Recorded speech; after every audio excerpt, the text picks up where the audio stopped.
Aloha, mother fathers. Welcome to another episode of the Side Hustle Podcast, based in scenic, beautiful Northeast Ohio. Kyle Cornell, AA Anthony Alford. Beautiful my behind. Y'all better learn how to drive. It's pretty rough. Y'all better learn. It's really rough. I'm Yeah. And maybe I'll include myself. I'll humble myself. But there's some people who need to learn how to drive. That's all I'm just going to say. You're exactly right. Dude, I live 5 minutes from the studio. There's no reason why it should take me almost 20 minutes to get here. Yeah, so Pete and I, we were joking.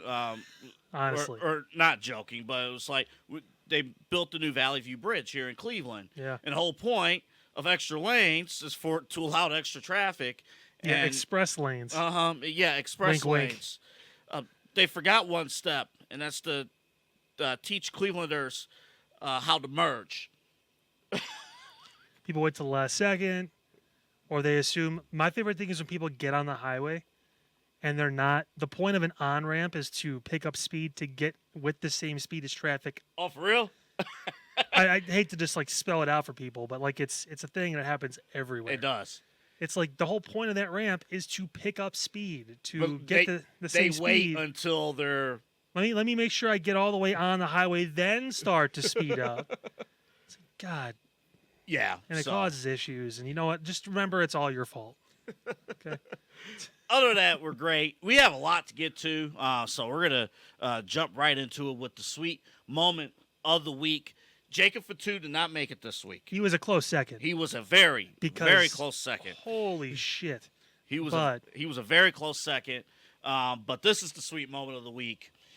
First off, the acknowledgement of the original Wyatt family, and to talk about, we was thinking like, okay, are we going to get the reveal of all of the characters of the Wyatt Six? And I like how they're peeling the onion behind the Wyatt Six while at the same time Bo's on television and, doing his thing there or chat. Like, it's great. But Erick Rowan, his story needed to be told. His story, to me, honestly, besides Bo, is the most important story to be told out of the foundation of the Wyatt Six. I mean, you brought this up from the beginning when they first there was rumors about who was going to be named and all that kind of stuff. And he was obviously one of the names that was always mentioned because his connection to that family, no pun intended, but I mean like just the Wyatt name and all that stuff too and everything all the way through has been ever present. I mean, you see it in the picture behind us. You obviously know about it if you watch WWE in the early to mid 2010s all the way through to now, or if you watched a little bit then and stopped or whatever it is. But he was in the first Wyatt family, the first incarnation, all the way back down to NXT. And how about the powerful moment? He was talking about it on the tape. He's like, I lost a brother, and I had to learn how to get back on track, get back going. It took a minute, but I finally got back on track. As soon as I got back on track, I lost another brother. And as even the strongest will break down, and that's what happened. He even said to you, then who cares about Eric? Who cares about? I'm just Rowan, right? That was his whole line. I'm just Rowan. Yeah. Who cares about me? And it's true, and it kind of ties into the whole narrative of the Wyatt Six being a group of people that have been kind of outcast. And I think Bo has played the role extremely well. I am a little upset his last name is still Dallas. I don't know. People on changing. fucking social media are like on my ass. He's not. I'm like, he's literally his brother. You can get away with calling him Bo Wyatt. It's fine.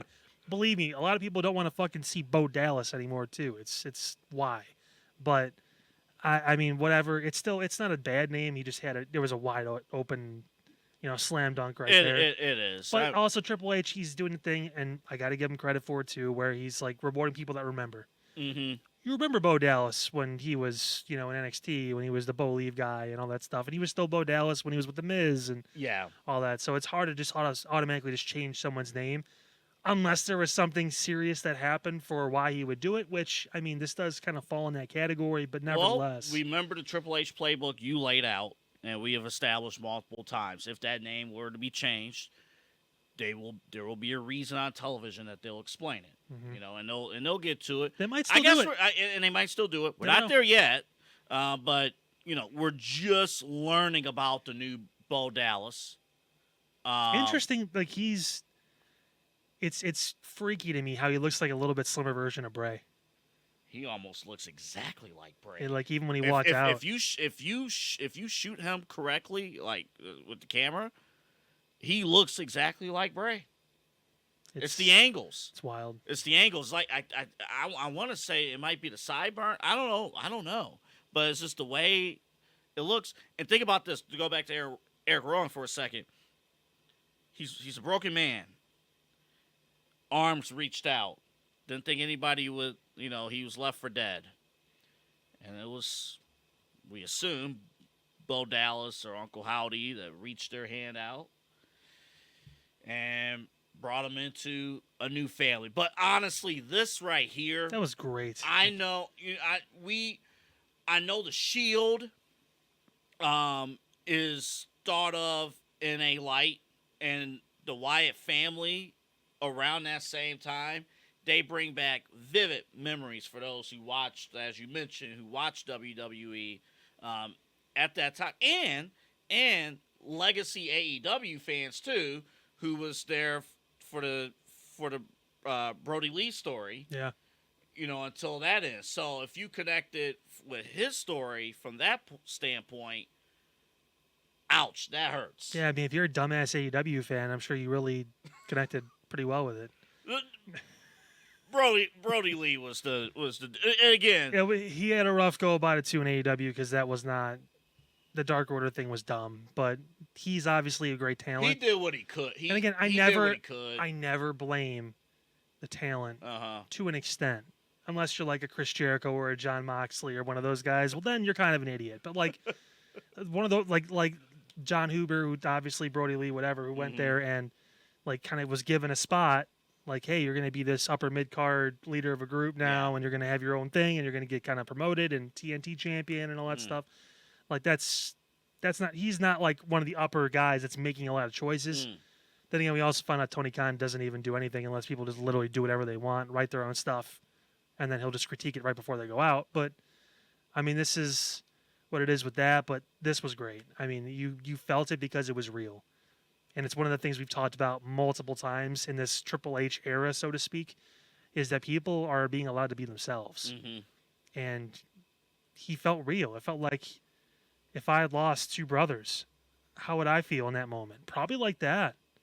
Where it's how would like, you feel just to lose one? I mean, yeah. To lose just one, and then, and then after a while, you think you're back at your feet, and you get knocked down again. Like it's a haymaker. It's something that hasn't been captured probably since the Attitude Era. The realism of like the moment of the people, and it's they're playing characters, but it's also real in this sense where it's like these guys actually passed away. I was legit traveling with them for a decade. I knew them. I grew up with them. In this business, I became famous with them. I learned from them, and they're gone.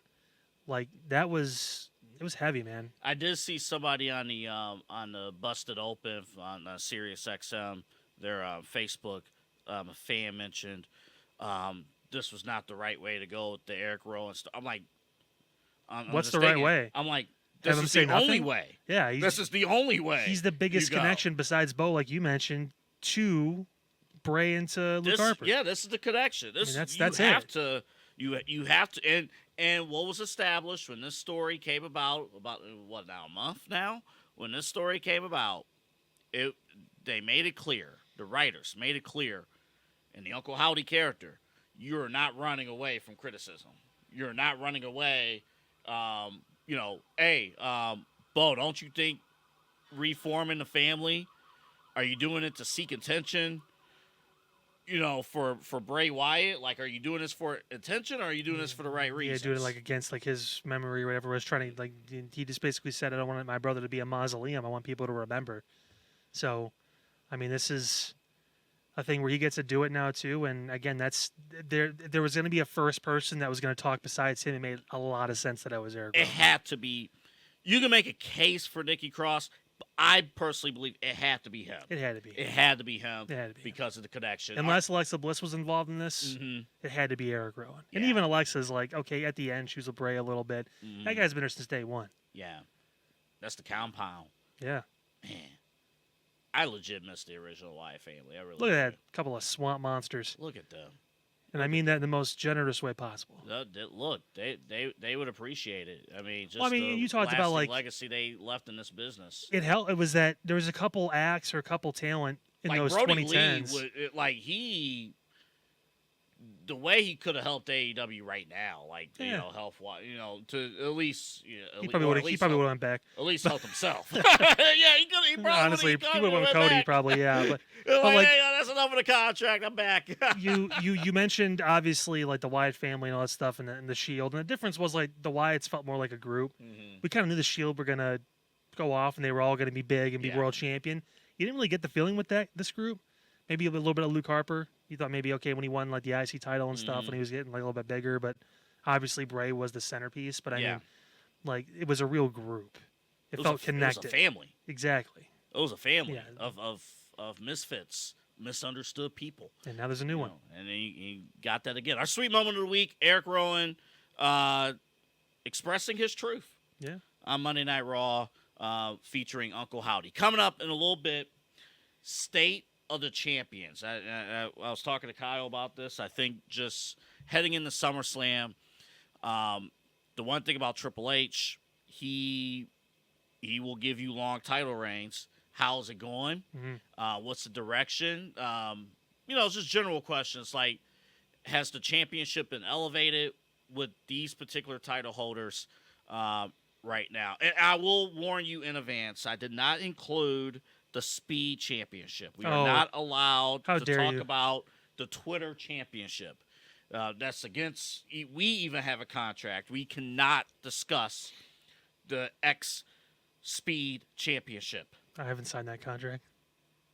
You can't talk about it anyway. Are you forging my signature and stuff again? Hey. We need to talk more about BA Sweetie. Maybe we have Pete play the commercial and then we talk off screen for a minute. Pete, why don't you play that and we'll have a conversation really quick. Moving to Texas.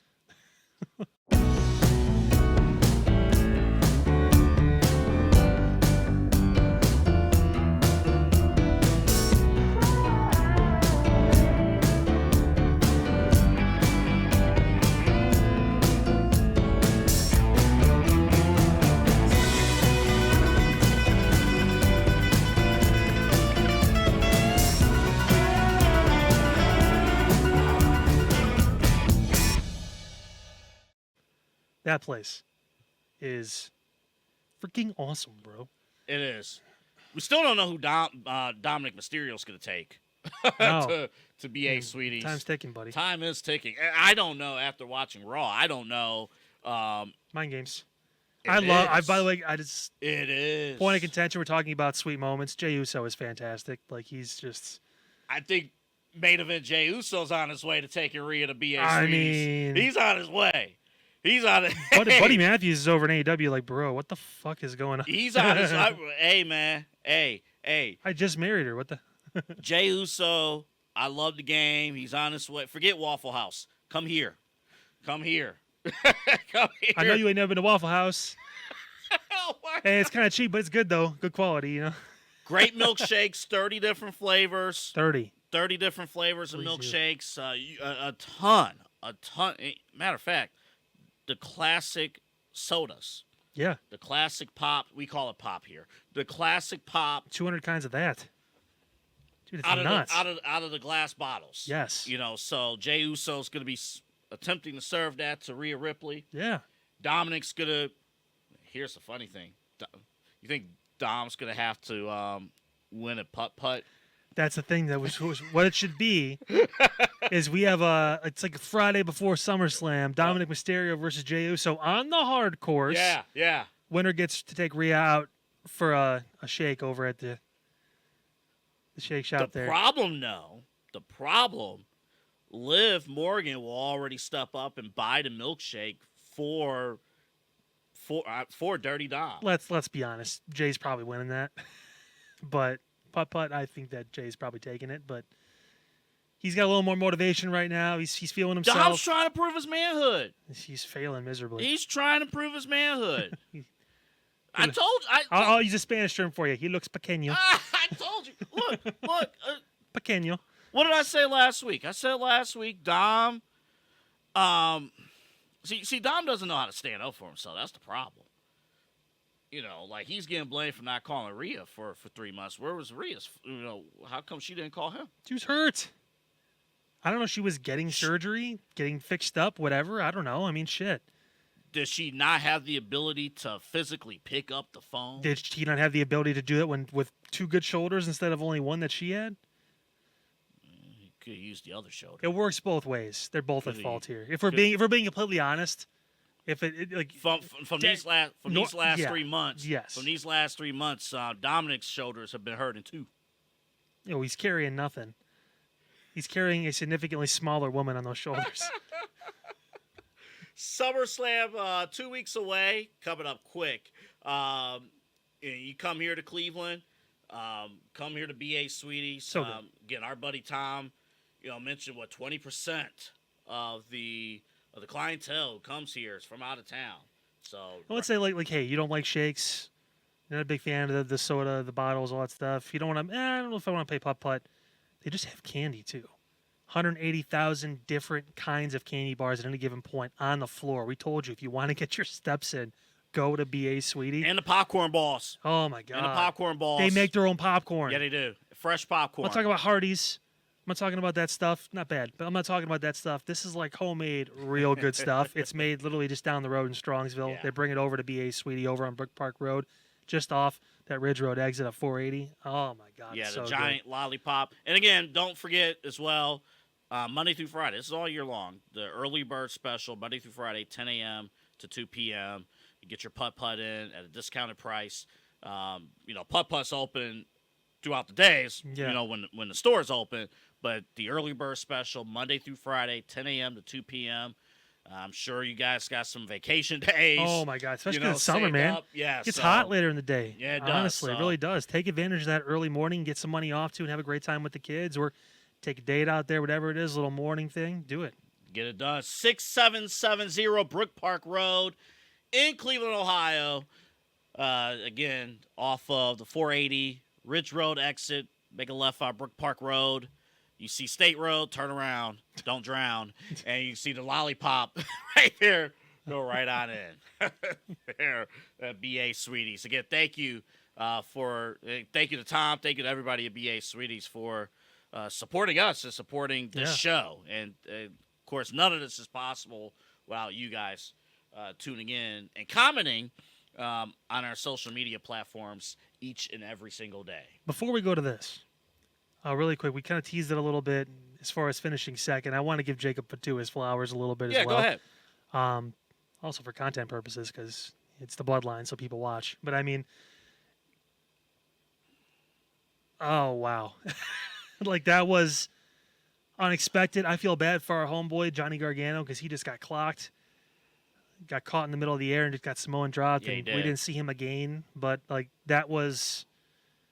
He'll be at the Cleveland Clinic soon. He'll take over. Oh, my God. Like, I sent you an article. As we're advertised. We're not going to have time to talk about it. We will soon, though. The ceiling for Bloodline 2.0 as individuals. And Jacob Fatu, and we're not kidding when we say this, future world champion potential. He could be bigger than anyone with the exception of maybe Roman. And I give you that. I mean, I don't really count The Rock because The Rock's in his own stratosphere. Yeah, like active performers working through because Jacob's only like 32 or something like that is why he's young. Like today's professional wrestling, 32 is young. Shit, like and the WWE got him. So this is another one of those guys we lump in with like the Braun Breakers, the Carmelo Hayeses, Tiffany Stratton, a lot of those younger ones, Roxanne Perez, whatever. A full-fledged athlete. Oh my God! He's not just he's 275 pounds and he's doing that shit. Yeah, he's not a Vince McMahon guy. He's just big guy, but can't put maneuvers together. No, Vince loved the Samoans, but I get what you're saying. My point, yeah, he the high flying, and again, the only thing is going to be that record has to stay clean. I'm not worried about. I'm not worried about it. He's got his family taking care of him here too. Keep him accountable. And what WWE proved by clearing him to go to Canada is that if you show out for WWE in today's WWE, they're going to look out after you. 100%. Yeah, and when you got someone like that, it's worth it. And honestly, if you're a free agent or independent somewhere in professional wrestling, we're not condoning, violent, don't rob a bank. or anything. Don't have an armed robbery on your charge list. Exactly. That's fair. But if you work hard, if you do the things you need to do, and you grind, and Triple H sees the investment in you, he's going to go out of your way. It's honestly, for you longtime football fans, it's the Jimmy Johnson treatment. If there's potential, it's going to happen. Yeah. All right. State of the WWE Champions of July of 2024. We're just doing Raw and SmackDown. So sorry, NXT. But Ethan Page, I think, and Trick, you're in good spirits there. But let's just get right to it. We got a ton to do. So here we go. And we start, obviously, at the top with the undisputed WWE Champion Cody Rhodes. 101 days. You're going to actually see 101 a ton on this show because a good chunk of our champions won at WrestleMania. Oh, jeez. So, defeated Roman Reigns. Yeah. Since then, he's faced AJ Styles twice, including, I don't even know if you called it. It wasn't a retirement match, but it was a write-off match for AJ. The write-off match with that, Sorry. and then he faced Logan Paul, at the King of the Ring pay-per-view. Yeah. But now he's officially in Bloodline business. How would you assess Kyle? 101 days, 101 days as champion. Since taking the reins, no pun intended, from Roman Reigns as the face of WWE, has he held up to his standard? I was never worried about him being over and the top guy because he's been that way for years now, at least in that company. But matches are good. Storylines are... We were waiting for the Bloodline thing to kind of come back full circle, and we kind of figured something was going to happen involving SummerSlam. If not that, Randy Orton. They've been teasing big time that Randy's going to turn on him. Big time. I'd imagine probably now they probably have Bad Blood circled as an opportunity for Randy to do something there because obviously we assume Roman's going to come back at SummerSlam and he's going to take the Bloodline and that's going to move away from the championship for a little bit. But yeah, as expected, it's always more difficult as a babyface champion than it is chasing. Mm-hmm. But at the same point, the reward for being champion now, I mean, it is what it is. He's got to be able to kind of handle some of the people are like, oh, well, it was a great moment, maybe the best ever, but now it's like, no. I remember the week after WrestleMania. People were pissed. Like the week after, oh, nothing's happening. Well, what's supposed to happen there? Can you imagine? Roman's going off TV. They're not going to, he's got no one. There's no immediate next person up.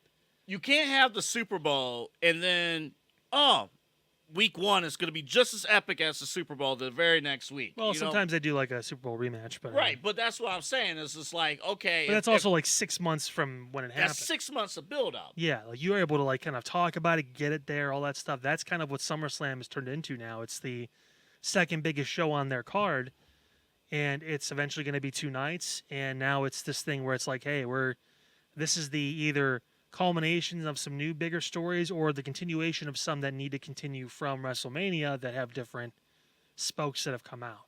So I thought Cody's run, I think Cody's run to this point has been pretty good compared to Roman Reigns. He's on television every week. Roman early on was, but I understand that. I'm just saying. It's hard to remember compared to last year. And that's been a challenge too. When you're used to that championship or the presentation of that championship only being a part of your weekly television shows every couple of months, and now Cody has the task of, I'm here every week. Mm-hmm. I'm at house shows. I'm at every SmackDown. I'm at occasionally Raw. Like I'm on every show, and I'm the top champion. So how do you book that? And I think Cody has done well. You needed that cool down period after Mania. Look, they weren't going to move Solo up to Backlash. He wasn't ready for that moment at that time. I think he's ready now for SummerSlam. AJ was that perfect respect factor filler opponent. Yeah. Logan Paul fulfilled the superstar aspect at King of the Ring. And also what's interesting too, Cody as the babyface champion. Hey, I'm the standard, and watching him as the babyface, now knowing, hey, he is not the underdog. Nope. He can't be. He's the guy. He's the guy. Yeah. And now the next evolution is coming up at SummerSlam with Solo, and you know, I find the confidence of him knowing that he beat the Bloodline before. Will it be too much ego about Bloodline 2.0?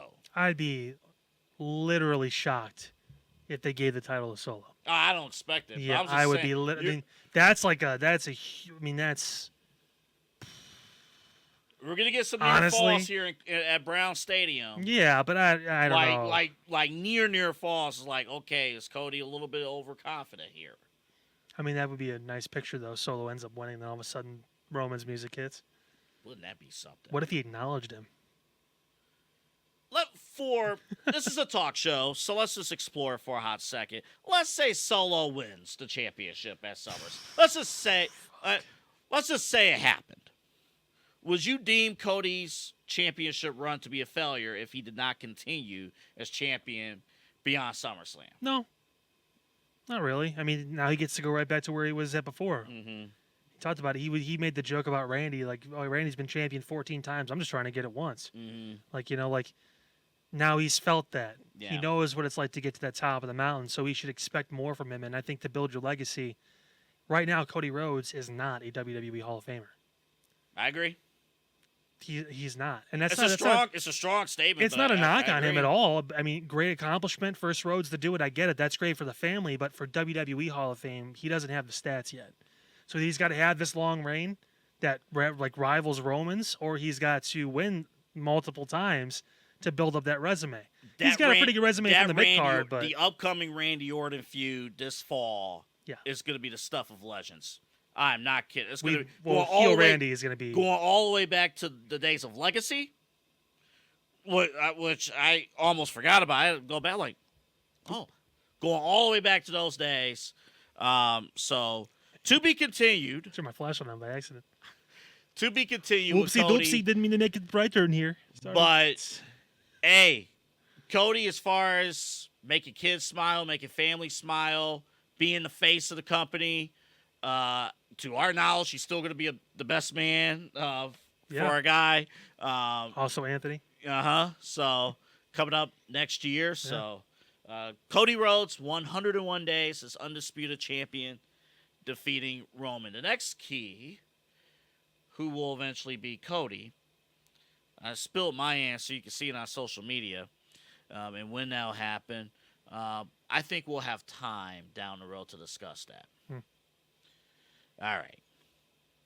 Damian Priest. There's that number again. 101. 101 days. World heavyweight champion. We know the story. Defeated Drew McIntyre after McIntyre's long 5 minutes and 46-second reign as world champion. I thought this Monday on Raw, though. Look, I dig Damian Priest. Me personally, I dig Damian Priest.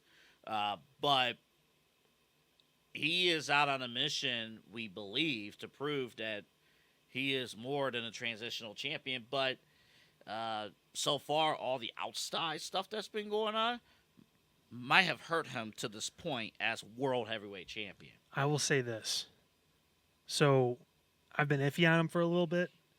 I'm kind of like waiting for him to step up, and there's been some moments, and they're featuring him a lot. For some reason, when him and Gunther actually fought, I got I set up, like actually watching him fight. I don't know what it was. I think the promo, he's got the voice, the deep voice, but it's not like there's not a lot of inflection in there. It's kind of a lot of I don't hear a lot of emotion in it. Even when he talks about his past, which he has had a tough go of it. Honestly, it's been. He talked about it on Raw this week. It's again being yourself. Like he's being honest. It was not easy. He lived in his car for a while. Like it was. He did what he had to do to get to this point. Like the heart's there, but I want to feel it more.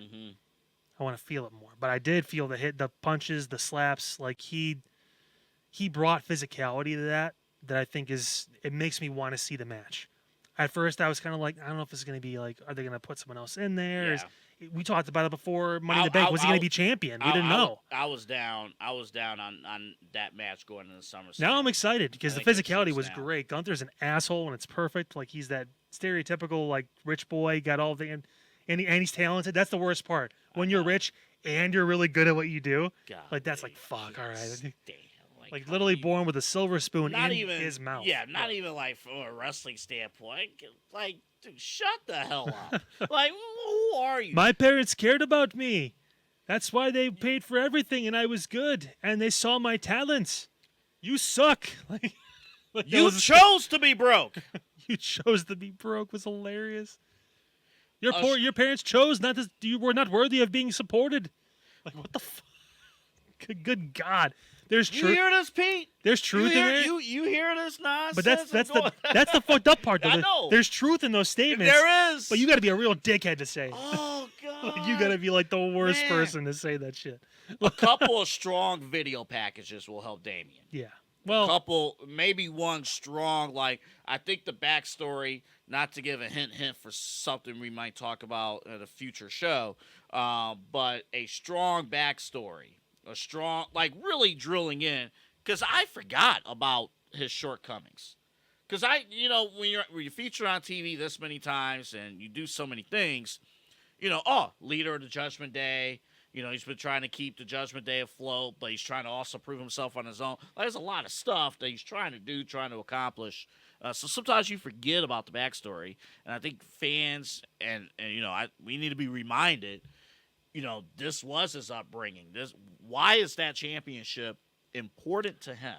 I would say, I would do the physical stuff. I want pull apart brawls first, and then, pre-show, SummerSlam leading up to it, Friday, whatever, you can play a package. That's when you do the You really could do hook that. people in. You could do an interview. You could do that, too. Yeah, buy people in with his physicality, and then once they're like, yeah, holy shit, he's standing up to Gunther, then show them the story because they're invested, and they're like, I actually kind of like that dude. By the way, if you don't believe that a face turn is coming with Damian Priest, a little backstage interaction with main event Jey Uso, Dominic Mysterio, Waffle House. So if you don't believe that, soon they'll have that conversation about BA Sweeties when they try it out and they love it.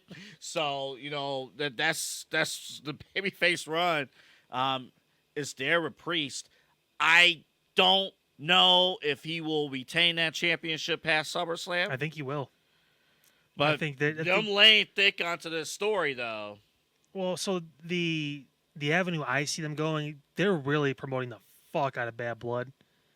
I think that's when the Finn Balor Damian Priest thing probably happens. And honestly, Finn might win it. Good. He really might. Also, there's another international pay-per-view at the end of August. Bash at Berlin. In there, too. Tied into that story, Liv Morgan. Now, hers is not 101. No, it's only 54. 54. It's hard to remember, but when Rhea Ripley dropped the championship, Liv did not win it. I think, and I had a issue with that initially. You did. But it played itself out. Becky won the championship, only for Liv to beat Becky. Yeah. And has her run?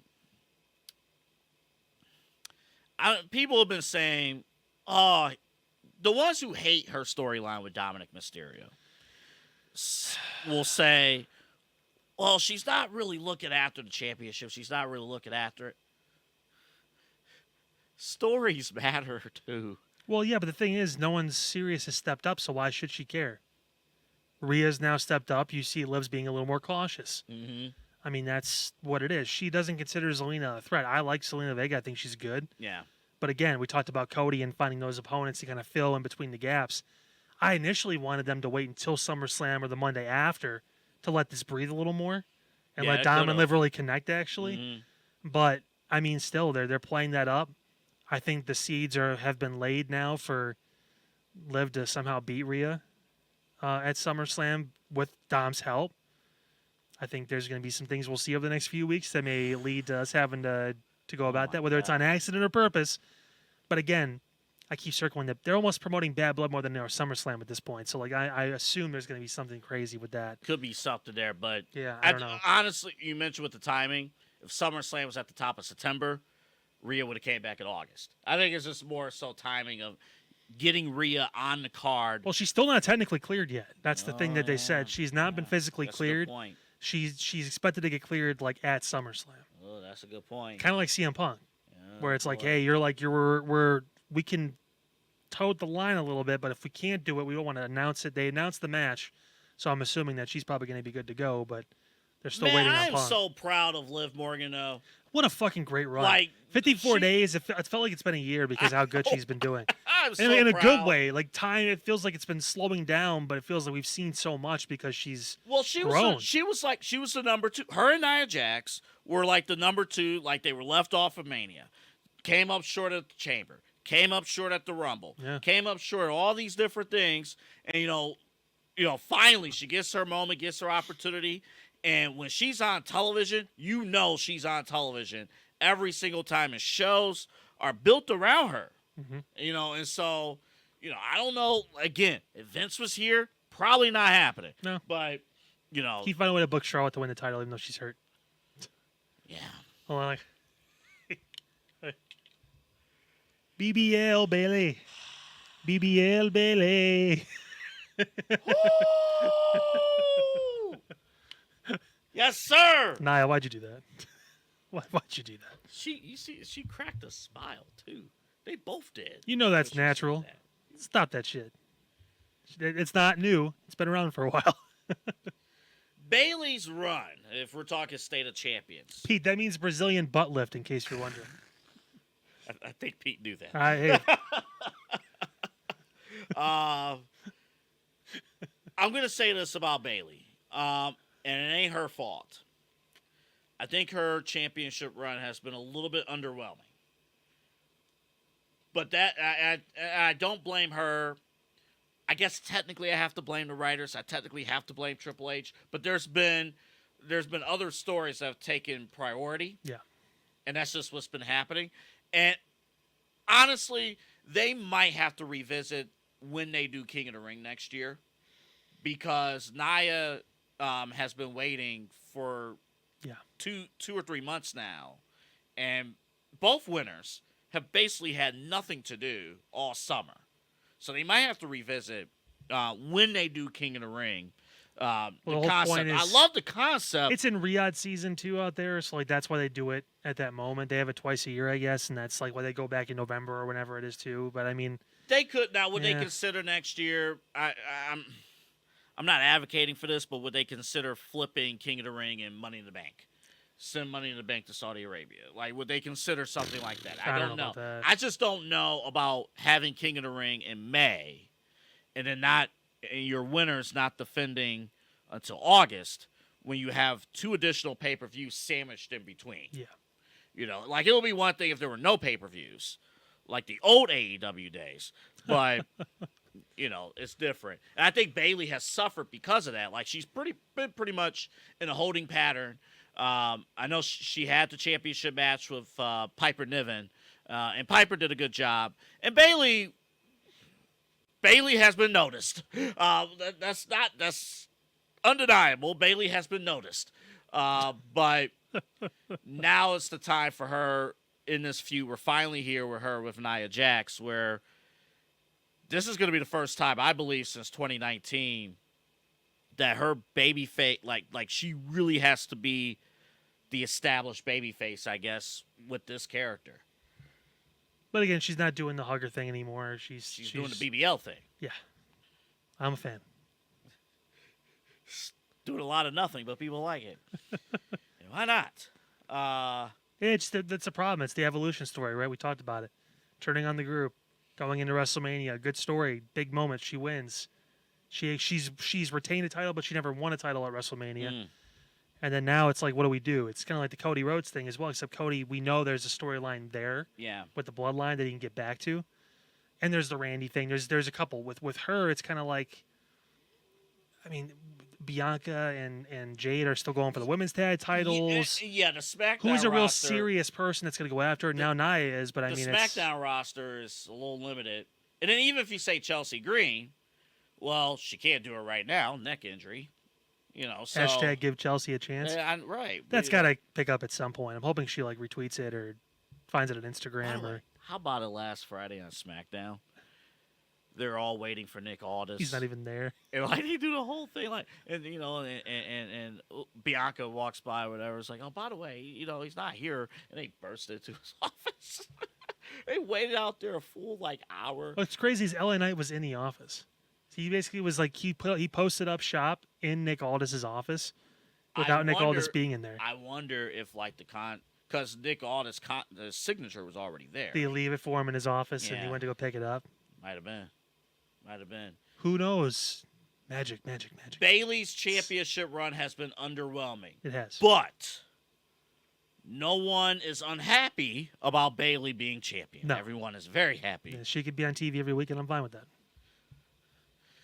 102 Longest days. reigning champion right now in WWE? Second longest reigning. Yeah. Second longest reigning. Yeah. Yeah, right, because the other one was already, The other one, Logan Paul, won last year. Longest reigning champion. Won last year. We'll That's get to crazy. Logan Paul in just a second. Sami clearly has a story. And this is actually perfect. Because both guys out of that WrestleMania match actually, even though one lost, they both really won. I mean, it's, Gunther did everything he could with the Intercontinental Championship, and I guess he slipped up. But Sami took full advantage, as Sami, the whole underdog story. So Sami has been built up, has been rebuilding with the championship, and WWE trust him in main event matches seemingly every week. They do. But I'm not gonna lie to you. I thought Braun Breaker should have won the championship back at Money in the Bank, but they're telling a story with Sami. Well, now you get a triple threat match at SummerSlam, probably. Probably. Those two and Ilya, which will be fun. And the whole point, and Sami, the previous Intercontinental Champion recipient, did this, making that Intercontinental Championship important. It's like that's the one belt, and the secondary titles are the ones where, man, you put somebody there who doesn't deserve the championship, that championship doesn't even appear on television. Yeah. It's got to be a spot for someone that's on the rise or that's established and over with the fans that can get someone else in that spot too. That can bring someone else. Like Braun Breaker can be, if he wins the IC title, Ilya Dragunov. If he wins the IC title, that's big for them. That kind of another notch on their way to being main eventers on the main roster. So, I will compliment one thing before we move on to Logan Paul. I do believe Sami Zayn's mic work has improved. Oh yeah, during this chance, you sense the confidence. He's no longer the underdog. He said it himself. Yeah, he's a champion. You need to bring everything. If you want, I'm going to go after the best, but don't just say I'm just going to lay down. Sami's a cool dude, and all this perhaps is building up towards Sami maybe rejoining Bloodline 1.0. If no other Samoans get signed. Yeah. There's 10 of them in WWE now. This is for you. This is for your father. This is for your 97 cousins. 257 days. Could not believe that number. Could not believe nuts. it. You got to go back to the first week of November when he won the championship on SmackDown. And it all comes to an end in Cleveland in a few weeks. Yeah, it will. Hard to believe him and L.A. have been feuding. They feuded before going into Mania. Yeah. And then... Little break, and then we're back at it. Like a crack addict. Yeah. uh, Logan Paul's been fine. Honestly, when I think of Logan, I don't think of the U.S. Championship. Really? I really don't. But I think he's given a lot more time than I thought he was going to. He's actually showing up to a couple SmackDowns a month. He's been wrestling on the PLEs. I think he'll be on tomorrow. Yeah. I think he'll be on SmackDown tomorrow. So he's more present than I thought he was going to be. I thought maybe we'd get him once before a PLE or before whatever, and then we're done. but he's like actually like been around a little bit more. He said he wants to be world champion. That's his goal at some point. So, Question: will he be booed coming out oh yes, here in Cleveland? oh people in Cleveland hate him. Yeah, the hometown thing. We'll cheer the Miz. We'll cheer Johnny Gargano. What suburb is Gargano from? I think is he an East Sider? I think so. I don't know. I think so. Miz is from Parma. Yes. Normandy. Yeah. Normandy. Yeah, Normandy. Yeah. This guy is from Westlake. West Side. From the tough streets of Westlake. The mean streets of Westlake. Johnny Gargano. Where is... I want to say, like, does, like, Willoughby sound right or something like that? I feel like that... I don't know. It probably just says Cleveland, but I looking it up. This well, yeah. Kareem Hunt's from... Oh. Gargano's also a West Sider. Really? Lakewood. Oh. Lakewood. He might still live in Lakewood, honestly. He might. I told him... He lives here. Like, that's where he's at. Johnny and Candace... Yeah. Was at the David Njoku celebrity baseball game back in June. Like, and that was the day after a live SmackDown from, like, another part of the country. Flew back and made that appearance. So, yeah, I think they're entrenched here in Cleveland. Oh, yeah, they are. Sure. Logan Paul is not. or his parents still live in Westlake? I think his parents do. Yeah. I think he has a residence here, but he probably has. He lives in L.A. Well, he actually lives in Puerto Rico. Yeah. Yeah, he used to live in L.A. when he was a Viner and just a YouTuber, but now he's so much bigger. Yeah, representing the United States. 257 days as U.S. champion, traveling the world. Some good stuff there. It was not intended to be good. All right, we're not going to take too much time on these tag champs. I'm sorry. It's the means to an end to build something bigger with a bigger story in mind with the Judgment Day. So, also, I like that JD got a title. That's kind of nice. So, he gets shit on a lot, but that big ass head.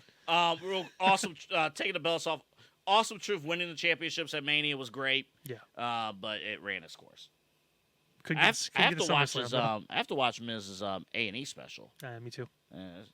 Good things there. Speaking of Gargano, Lakewood's own. Wait. There he is. Good job, boys. Man. Now you just got fucked up by Jacob Fatu, but it's okay. Don't worry. Yeah. Maybe they're probably going to face the Bloodline at SummerSlam. Well, no, they might be busy. Maybe the SmackDown that'll be at Rocket Mortgage Fieldhouse. No, they better no. Like, listen. No, DIY. We'll see. It's only one night. SummerSlam is only one night. We didn't get the 2-night treatment. I know, but like they need to be on the card at SummerSlam with the titles. That's all I can ask. 12 days. It might be like a multi-team match, which is fine. But I think they'll be on the card. Who teams? Is it Tama Tonga and Jacob Fatu? Because Tonga Loa is just hanging out. Tonga Loa, missing low blows. Talk about somebody who does not have a high ceiling in Bloodline 2.0. Oh, wait. How do you mess up a low blow? No comment. We know what the pecking order is. So we knew from the beginning. Man. When they brought in the guy that was riding on pegs back in the old WWE days, I got a little nervous. God, that's crazy. 33 days. They actually have they have a name. This team. It's like it's the Unholy Union. Yeah, they have a name. Union. Yeah. I apologize. Isla Dawn and Alba Fyre. Yeah. Isla Dawn is. They're great. They're not on TV as much as I would like for them to be on television. The women's tag titles are strange. It is.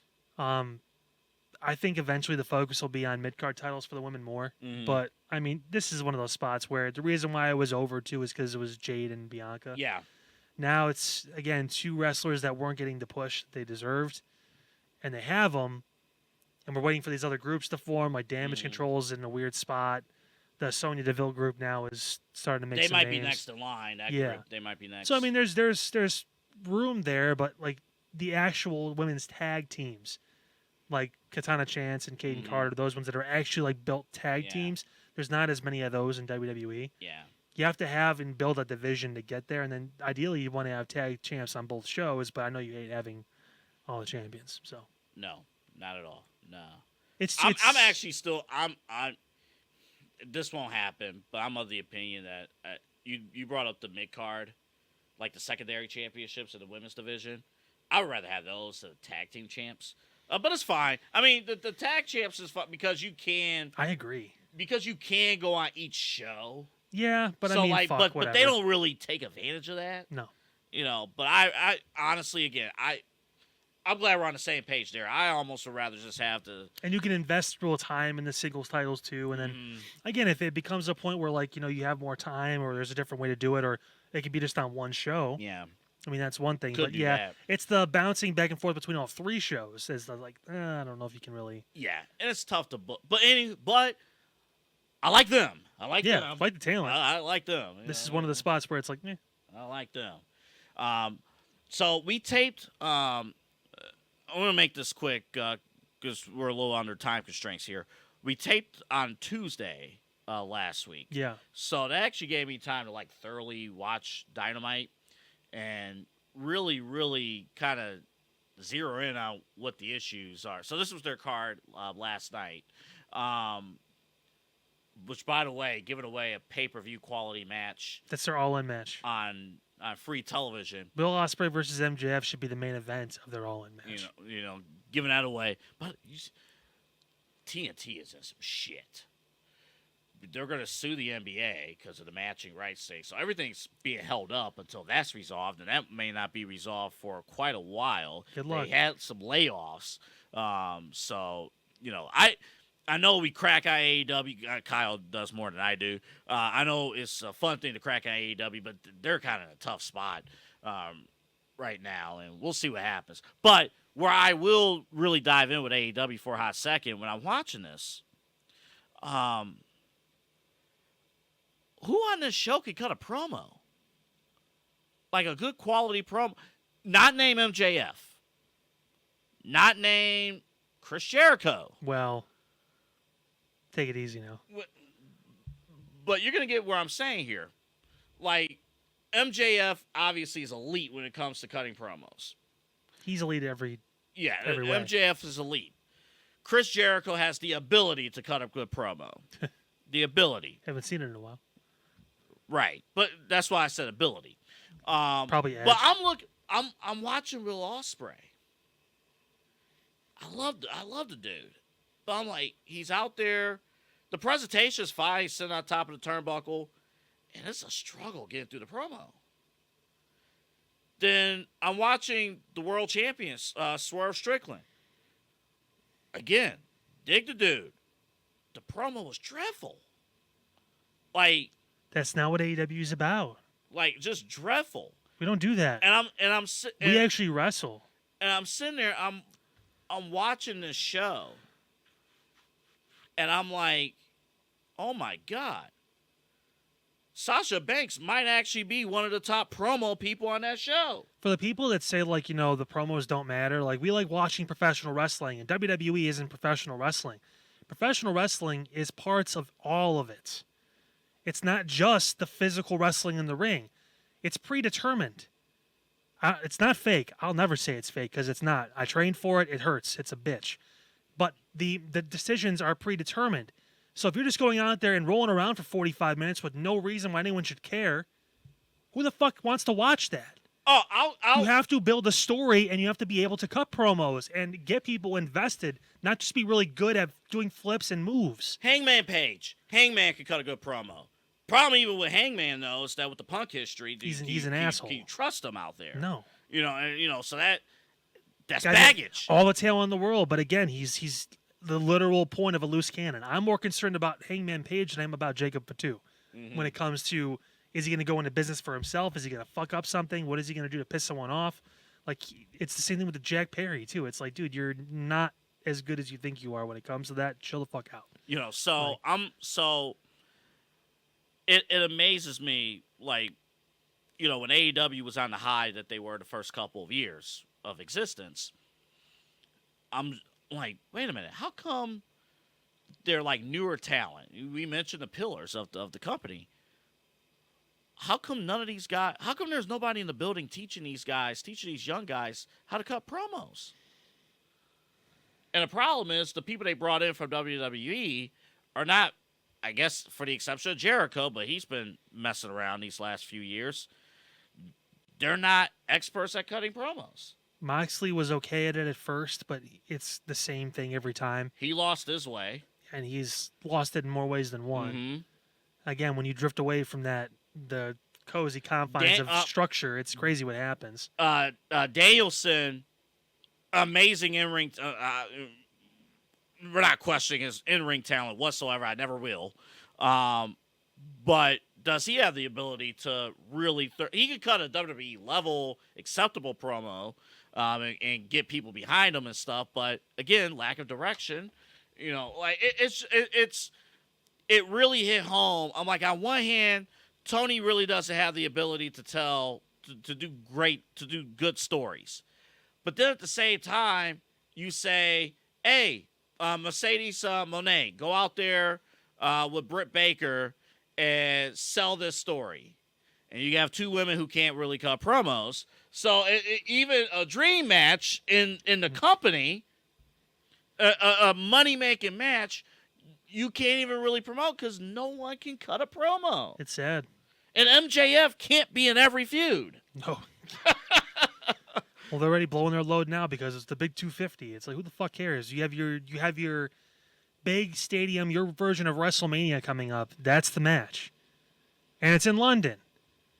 So Will's going to be super fucking over. MJF's an asshole again. That's the whole point, right? So, I mean, like, do it. Like, they're wasting this. Yeah, they are. But it's that was my observation from watching. Short-term booking. Just, let's try and pop a number. We can't. From watching last week. You're going to try and... The time has come. A lot of interest. Shockingly, a lot of interest. Yeah. Because with Moxley is a superstar, but AEW doesn't treat him as like they don't know how to treat him as such. And it's just been an embarrassment. We're short of time. We're gonna do this on Saturday. Go to the YouTube page and watch the clip of me talking about Moxley. Your comments have been outstanding. Good and bad. They have been outstanding. I love the quality of comments we've seen there throughout. So, and that helps us with our show. But why? Why? Do you see his face? Why? Look at him. It's blood. Why? He likes to bleed. So at our next Let's Fix It series coming up on Saturday, my steps. It's my turn. The 5 steps to fix Jon Moxley. So we'll have that coming up. We don't have time for rapid fire. Pew, pew, pew, pew, pew. BA Sweeties again. Interstate 480 off of Ridge Road, Brook Park Road, the Ridge Road exit. There you go. Take a left off Brook Park Road. He's flustered now because... Giant lollipop. Pete's holding a giant grandfather clock back there and just like making me look at it. Hit the post. Go there, check them out, BA Sweeties. For the first time or for the 500th time, go there, check it out. Say hello to Tom. Say hello to the entire staff. They're all phenomenal, the entire staff there. And all the candy, all the treats, ice cream, putt-putt that you could imagine. You can actually play hopscotch going into the building. I watched it. It was like watching a little kid in preschool again. Man, it was fantastic. I was getting He was pushing kids out of the way. I was like, It's like, this is my time.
30 different flavors. You see it right there, made on the premises there.